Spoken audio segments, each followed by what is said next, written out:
Hey troops, welcome to the channel. Dit Commando here, and I'm a former Royal Marines commando from the United Kingdom. And today we're actually going to be reacting to another Marine, a US Marine, who basically did his full time, pretty much left the Marine Corps, and they decided to buy a fighter jet. All right, so it's titled "Badass Pilot Buys Own Fighter Jet," but it's basically a former Marine who just decided to buy one of these things. So yeah, like, share, and subscribe to this video, guys, if you're looking forward to it like I am, and drop a comment below if you want to speak to me. But thanks for being here, guys. I appreciate it.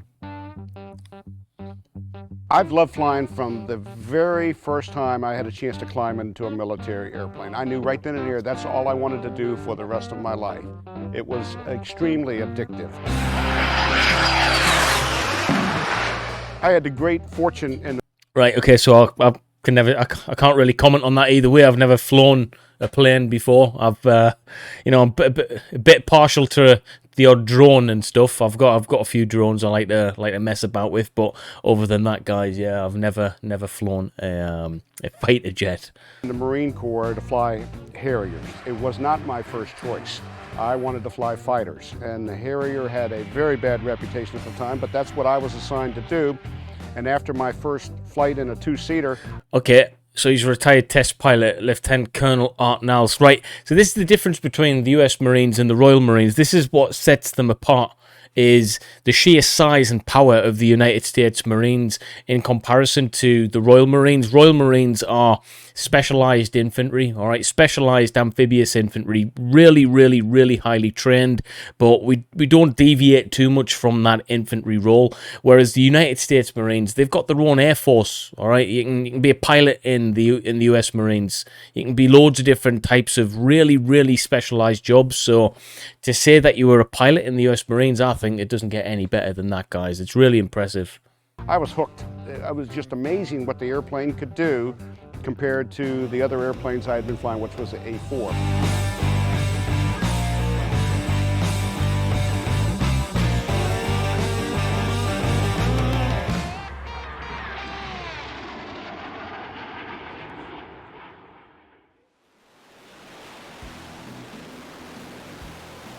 For me, the Harrier symbolizes an iconic Marine Corps airplane. It's flown by a couple other countries, but the Marines recognized the potential of this airplane back in the early 70s. It was the first foreign-built airplane in U.S. military inventory since World War I. Wow. The whole focus is... So is that because they chose not to kind of pursue foreign equipment and stuff like that? They were quite did they build their own? Is that what they're saying, or it just wasn't as good as the equipment they were using?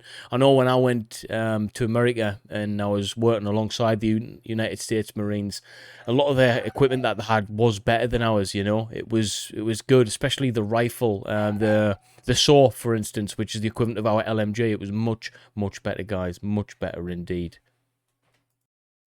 On supporting that 19-year-old rifleman on the ground and whatever he needs. That's the center of the Marine Corps universe, is the infantry. Everything else is support. They're Sea Harriers. I thought, this is our opportunity to get one. I had some feelers out on a Monday morning. I opened up my email. It says, hey, we found one. It's complete. It's intact. It looks like it just flew in the other day. There's another bidder for it. If you're interested, you better get your money together and get over here. Before I actually bought the airplane, I called the FAA up. I said, what's it take to get qualified in a unique, one-of-a-kind jet airplane? He says, what is it? And I said, what's a Harrier? And he starts laughing. And he goes, okay, what's your background? And I told him, well, I was in the Marine Corps. I've got about 400 carrier landings. I was a test pilot. I did B-52s, C-141s, F-15s, F-16s, A-7. So effectively, guys, he was everything that you needed to be a decent pilot, all right? He's flown everything. His CV is through the roof, quite literally. And he goes, okay, hey, you're the right guy. I'm going to let you fly the airplane. But I'll tell you right now, you're operating a very hot airplane in close proximity to Washington, D.C. We're going to be watching you like a hawk. And I've got no... That's a real good point he makes there. It doesn't matter what kind of background he's came from. He's going to be watched still by the military, especially in that... It's a fighter jet, isn't it, really? So... Yeah, it doesn't matter what kind of background you're from. In fact, I would dare say the fact that he is from a military background with the expertise in fighting these using these machines, he's going to be watched even closely, guys, even more closely. No problems at all if you're hot rodding around. I'll tell you right now, you're operating a very hot airplane in close proximity to Washington, D.C., we're going to be watching you like a hawk. And I've got no problems at all if you're hot rodding around the country and breaking some of the regulations, I'll shut you down. And I said, I understand loud and clear. Went over to England. It was in a big hangar, an abandoned military base, and walk in and there's this Harrier with one light bulb hanging right over top of it. Gosh, it's gorgeous, it's beautiful. I said, there's no reason why this airplane can't fly. The FAA is gonna let me do it. So we worked the deal, wrote a one-page contract in Sharpie because we only had one piece of paper and we only had a Sharpie. He must be absolutely minted, though. He must have loads of cash, guys, to be able to buy something like this and to get it up and legal to fly. Like, how much would that even cost? If anyone knows, let me know in the chat. We shook hands on it. I went back to the hotel, and this was 4 hours. I can't believe I just bought a Harrier. Now the real heartbreak starts.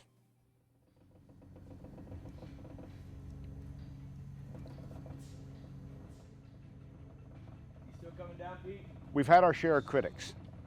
There were a lot of people that thought this would never happen. Very few people said it to my face, and it didn't matter what they thought anyway. It only mattered what we thought, and we knew we could do this. Yeah, it's true. If you've got a dream and you really want it to come to fruition, it doesn't really matter what other people think. In fact, if you've got the right type of mindset for it, it'll actually help you along the way. So, yeah, don't worry about what people think, guys, all right? There's plenty of naysayers out there. This guy has got, he's probably got a mentality like steel. He's not going to take no for an answer. He's going to get this thing up and running. That's the Marine way, okay? We are stubborn people, and if we want to do something big enough, we will pursue it 100%. I can understand his mentality. There's only one time since getting the airplane, getting it over here, putting it together, one time that I had the least little bit of doubt is if this is where we want to do that, and that's just prior to the first flight. I hadn't flown a Harrier in over 18 years. An entire Marine Corps career in some instances. We're on a short runway. It's only 4,100 feet, so I've got limited options. Once I put... Thing is, he does come from a pilot background, which helps an awful lot, all right? And the fact that he specialized as a test pilot makes it that much more special, all right? He understands how to test these things out when, they're probably not running correctly, or if it's a new bit of kit completely. He's the guys to test it out. You've got to have balls of steel. So, yeah, he might not have flown for around 18 years, but he comes from that cloth, all right? He has that acumen behind him. So I don't really think he's going to have any major problems in this, to be fair. The throttle in the corner, and once I accelerate past 100, 120 knots, I've got to go flying. It's kind of like the launch of the space shuttle. Once the solids go, you're going. This is the first time that anybody ever flown an airplane with this kind of performance in the civilian world. And I knew that the issue was not going to be whether the airplane was going to fly. The issue was going to be, am I able to fly it? Are my reflexes still good enough? Or is my eyesight still good enough? What is going to happen when I jam this throttle into the corner? Do I really want to do this? This is the point of no return. And in that 10 seconds, I realized I've spent multiple hours in this cockpit. I know this airplane. I know where every switch is. I can find them blindfolded. I know what it's going to do when I put the nozzles down. I know what it's going to do when I put the throttle in the corner. I know how it brakes. I know how to fly this airplane. So 3, 2, 1, I slammed the throttle. The airplane jumped ahead. Yeah. And 3 or 4 seconds later, I'm doing 100 miles an hour, and I'm airborne. That is awesome.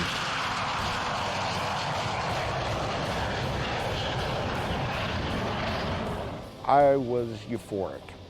There is no way I could have done this by myself. It's just like the military has a whole team in a squadron to do things, and that's what it's taken to get this airplane up.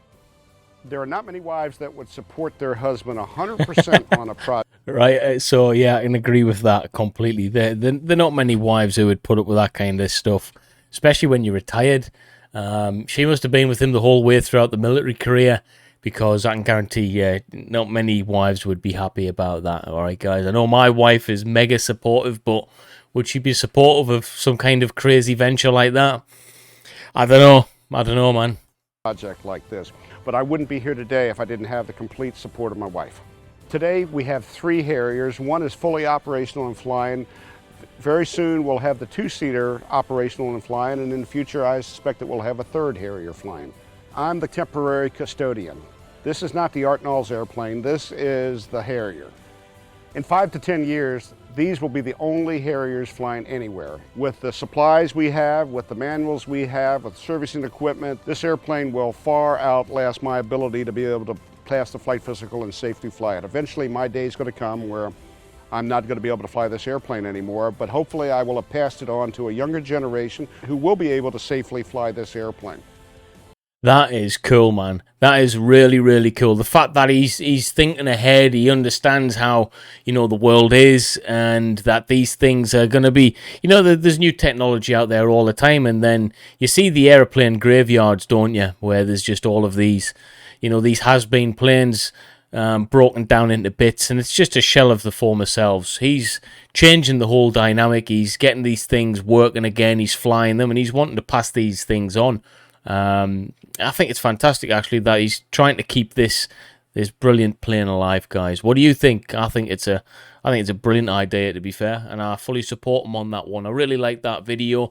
Quite different to what we normally react to, but you know what? Badass pilot buys his own fighter jet. Yeah, badass he is. A former US Marine, Lieutenant Colonel.